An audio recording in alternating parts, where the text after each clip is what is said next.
This is it. The world as you know it is over, completely done. Okay? It's not about to be over, it's over, right? And so I'd openly say you probably have a year, not to live. You're going to live more than a year, I hope. But you probably have a year to react, okay? And don't blame me, because honestly, I'm never coming back to speak to you. Next year, you're probably going to invite my avatar, right? Did that get your attention? Mo Gawdat doesn't mince words. He's convinced that AI's impact will be even bigger than the internet's, and he's urging everyone to pay attention. In this video, we're going to unpack Mo's top 9 AI insights, exploring how this technology will reshape everything from the job market to the very nature of human connection. Get ready for a glimpse into the future. First up, let's address a fundamental question. How is AI developing? Is it anything like how humans learn?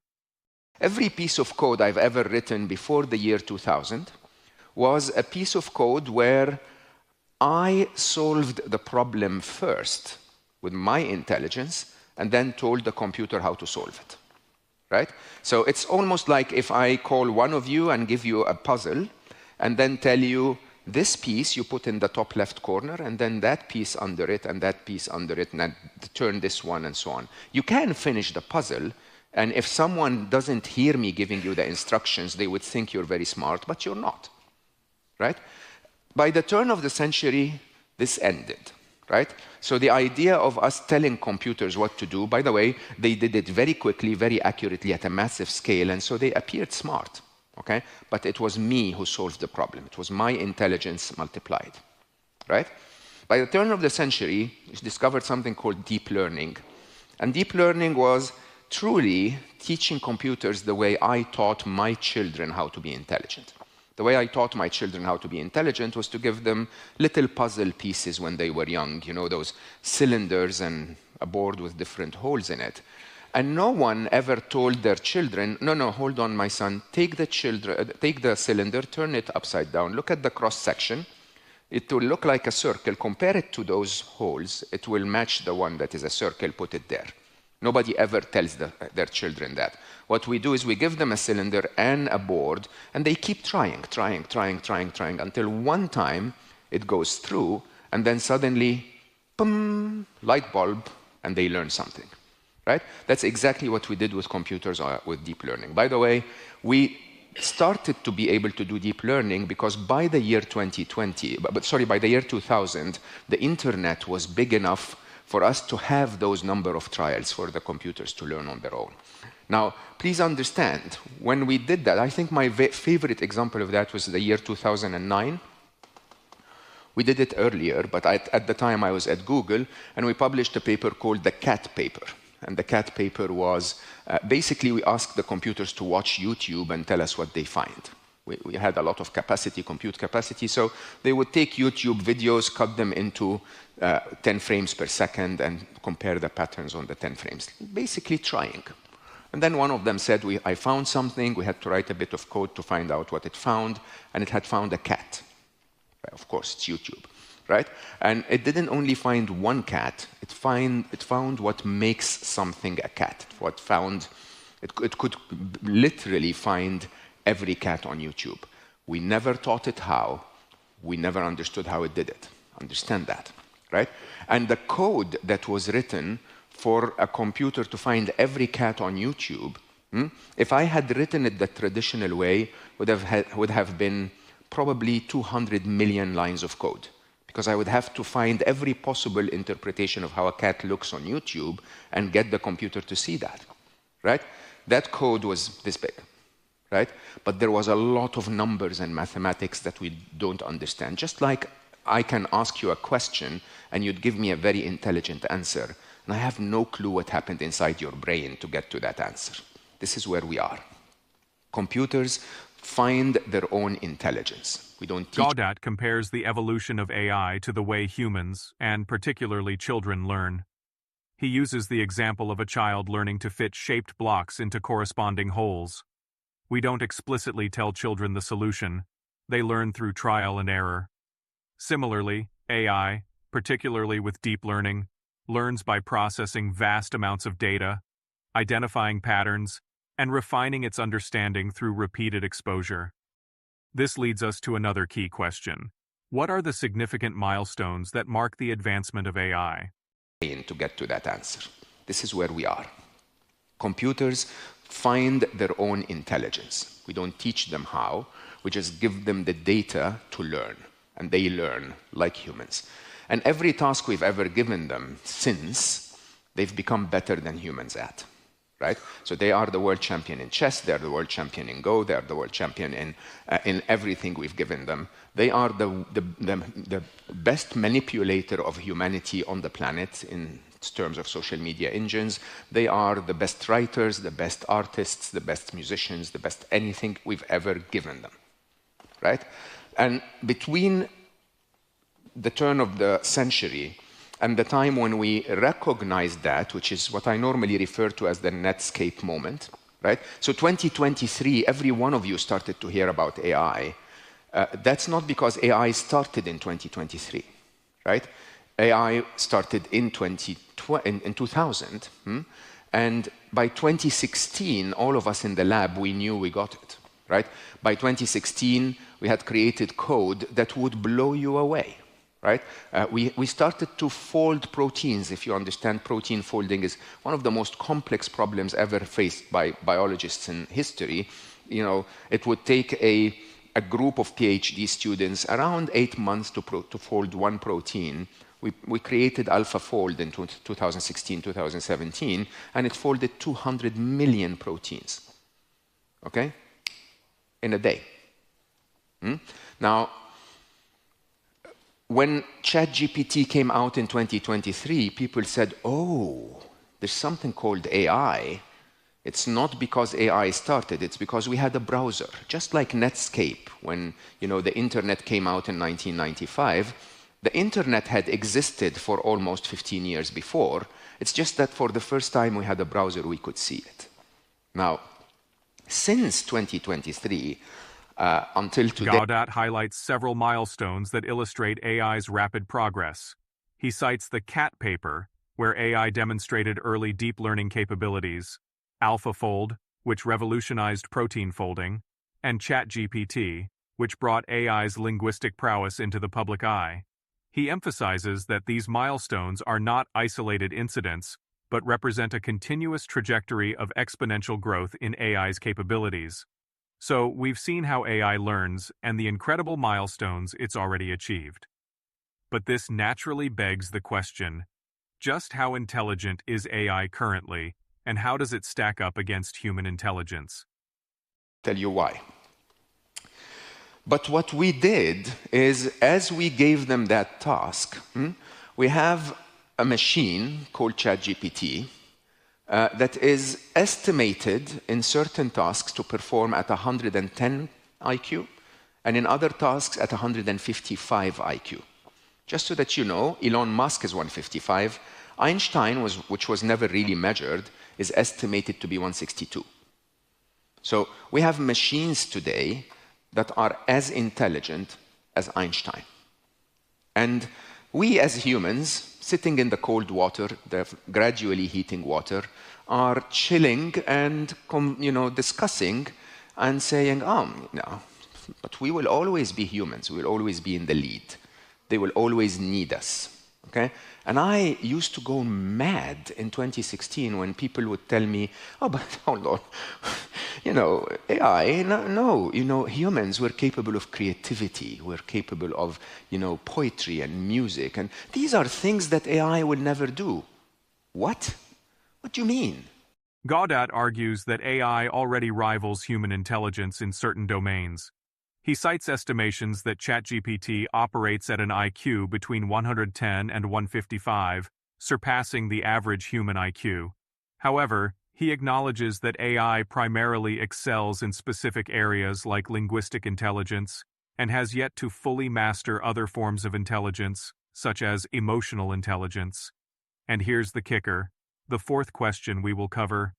How will this rapid progress in AI affect the job market and the economy as a whole? To be. Okay? Another thing that will actually happen very quickly is that a lot of your consumers will run out of business.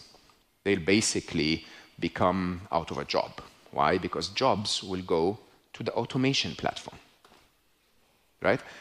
Your jobs will not go to the automation platform. They will go to someone who knows how to use the automation platform. I know I sound very grim. I apologize. I'm just telling you what is about to happen. Okay? What will happen in the next 5 to 10 years is that a retailer, okay, who knows how to use AI really, really well, will take the place of a retailer that doesn't. Okay? And so you might as well be that retailer. The idea of us, think about it this way, there is around 70% of the code written last year was written by a machine. So I'm talking about my own geeky life, okay? And I'm a very serious geek, but I'm old, right? So I cannot write code that competes with the machines anymore. The machines will write better code than I am. There are still 30% younger developers that are so good at what they do that they still write code better than the machines for now. But remember, over time, the machines... He believes that we're headed for a massive wave of job displacement, unlike anything we've ever seen before. He argues that this shift isn't about AI replacing humans altogether, but about those who harness AI's power, outcompeting those who don't. Imagine a retailer who's mastered AI-driven marketing and logistics going head-to-head with a competitor stuck in the pre-AI era. Who do you think will win? Mo even goes so far as to say that 70% of the code written last year was generated by machines. As AI systems become even more sophisticated, they'll be able to tackle increasingly complex tasks, further encroaching on domains once considered exclusive to humans. This brings us to the fifth critical question we need to address. Given this potential for disruption, what should individuals and businesses be doing to prepare for the age of AI? Detail is the nature of human connection will change massively. Okay? The nature of human connection, if you actually please do search for ChatGPT 4.0 videos when we're done with today, and look at how, have you ever seen the movie Her? If you have, it's an AI that pretends to be human. Yeah, ChatGPT, I actually think that the voice that they used in the video sounds like Scarlett Johansson, right? It is so, it laughs with you, it reads your handwriting, it sees the environment you're sitting in, it is singing with you. And it's becoming so difficult to identify what is real and what is not, which will have a massive impact on human connection, both ways, by the way. Okay? One way is that a lot of people will, especially with the epidemic of loneliness that we have in the world today, will find an AI friend or an AI girlfriend, right? There are more than 50,000 AI influencers on Instagram today that people follow and listen to that are not even human. They're just generated by a machine, okay? And it's becoming really, from one side, becoming a replacement for human connection. But from the other side, it makes us crave genuine human connection even more, okay? So this, by the way, if I send the avatar next year, it's not going to feel the same, right? When we're done with this, I'll be around for your coffee break, and we can shake hands, and it's going to feel very different than it is with a machine. And I think this, in my view, is one of the biggest differentiators. Unlike what most people will tell you about what you can do, and I'll come back to what you can do in a minute, what you can do in the age of artificial intelligence. Of course, you have to learn the tools, but believe me, in the next 5 to 10 years, those who will capitalize on human connection will actually outperform those who don't. So those who replace everything with a machine are going to become more efficient. Despite AI's growing ability to simulate human interaction, Gawdat believes that genuine human connection will become even more valuable. He argues that the increasing prevalence of AI will lead to a greater appreciation for authentic human interaction. This brings us to the next critical question. What are then the potential benefits of a world with advanced AI? I want to say that as the rules of the game change, we can end up in a magnificent utopia of abundance, right? And we can also end up in a dystopia of a very difficult time. Let me talk about the utopia of abundance first, so that you understand I'm not here to scare you. I'm here to tell you that the water is boiling, right? My objective is for you to jump out of the pan, right? But today, to do that, I have to tell you it's boiling and that hurts, right? Let's talk about the abundance first. The abundance is this. You may not feel it anymore, but the reason we have all of this technology is because there is a plug in the wall that is providing a very valuable resource called electricity. Electricity has become a utility. It's in the back of our minds. We don't even think about it anymore, right?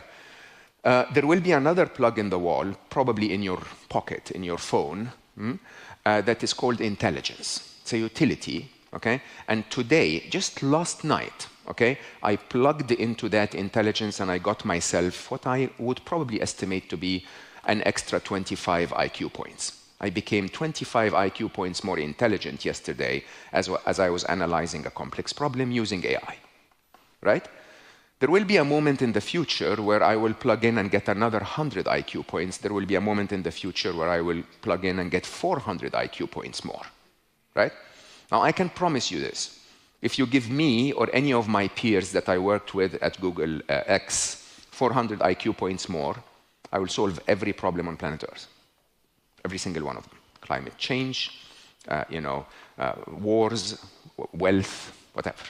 Okay? As a matter of fact, I keep telling people openly that with 400 IQ points more, I can plant a garden outside where you can walk to one tree and pick an apple and walk to another tree and pick an iPhone.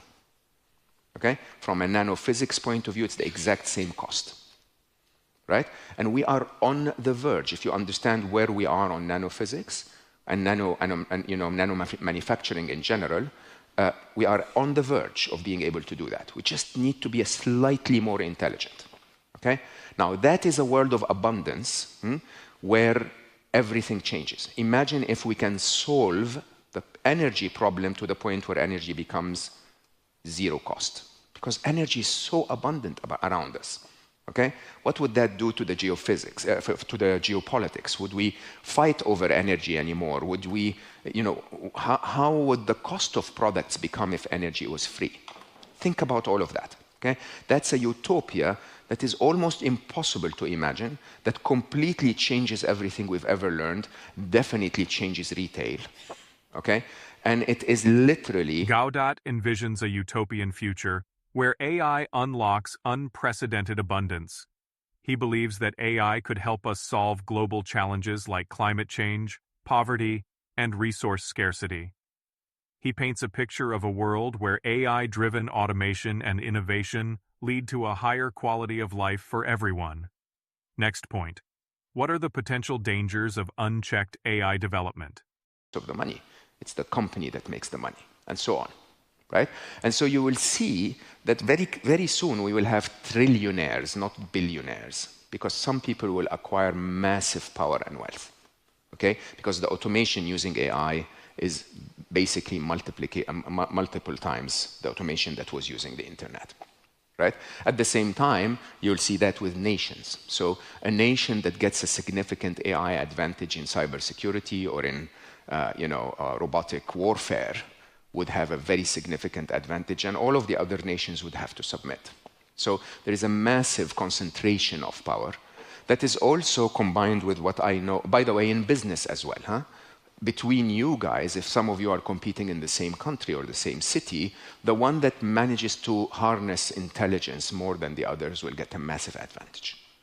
At the same time, there is a proliferation of power. A proliferation of power meaning I could probably, leaving this room, on my phone, order a printer for $22,000, and by the time I get home, I can print COVID. Synthetic biology now allows me to print living DNA. Okay? And that's available, open source for everyone, for around $22,000. Right? That proliferation of power mixed with concentration of power will lead to an environment of a lot of regulation and surveillance and control. This is the very first thing you have to understand. Right? Concentration, surveillance, and control means that your consumer is not as free as your consumer. While optimistic about AI's potential, Gawdat also acknowledges the inherent risks. He warns that the concentration of AI power in the hands of a few could exacerbate existing inequalities and create new forms of control and manipulation. This is where the conversation takes a crucial turn, raising a question that goes beyond mere technical proficiency. How does our approach to AI development shape the future? A few challenges. And actually, when we get there as well, there are quite a few challenges. And those challenges, let me be very, very clear, are not a problem with AI. Okay? Let me be very, very clear. There is absolutely nothing wrong with artificial intelligence. There is absolutely no threat to be found in artificial intelligence. There is a lot wrong with the value system of humanity in the age of the rise of artificial intelligence. Right? There is a lot wrong with the way humans will use this superpower. Okay? So the way I look at it is I say it's like raising Superman. Right? You adopt this infant who has superpowers. And if you teach the infant to protect and serve, becomes Superman. If you teach it to go and rob a bank and kill your enemy, it becomes supervillain. The superpower is irrelevant. Okay? It's the value set that you create around raising that infant that will create the future of humanity. Now, there are 5... Mo delivers a stark warning. The very values we instill in AI during its development will determine its trajectory, and ultimately, our own. He makes a powerful analogy. Developing AI is like raising a child. Just as we guide children with ethical principles, we must do the same with AI, ensuring it's used for good and doesn't amplify our existing biases. He cautions that unchecked AI development could lead to a concentration of power in the hands of a few, exacerbating inequalities and creating new forms of control and manipulation. Mo's message is clear. We're at a crossroads. We can choose to use AI to create a future of abundance and well-being, or we can let it become a tool for exploitation and control.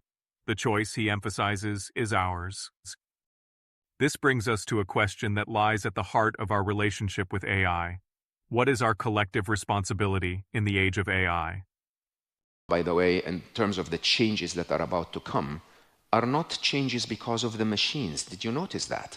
Okay? These are changes because of the way the humans will use the machines. Right? Equally, by the way, humans could use those machines to say, let's completely ignore power. Every one of us can live like an emperor. It's fine. Okay? We don't need to compete, but that's not the human tendency. The human tendency, which I believe will eventually change, is that we want to aggregate more, we want to win, right? That's the capitalist mindset that America has built, since World War II. Prior, but really propagated very strongly, okay? There will be a time, in my view, where we will all go back and say, why are we competing for this, right? The difference between the worst car in the world and the best car in the world is zero. Everything's so perfect, right? The difference between the abundance that every one of us can have today and the life that the Roman emperors had is infinite, right? So why are we competing for more? So I call that normally in my book Scary Smart, I call it the fourth inevitable. That eventually humanity will come to a point where the extra fight is not worth the effort because everyone is getting such an incredibly affordable, amazing access to technology and life. Right, so what do we need to do? I'll say that in a couple of minutes and then we open for questions.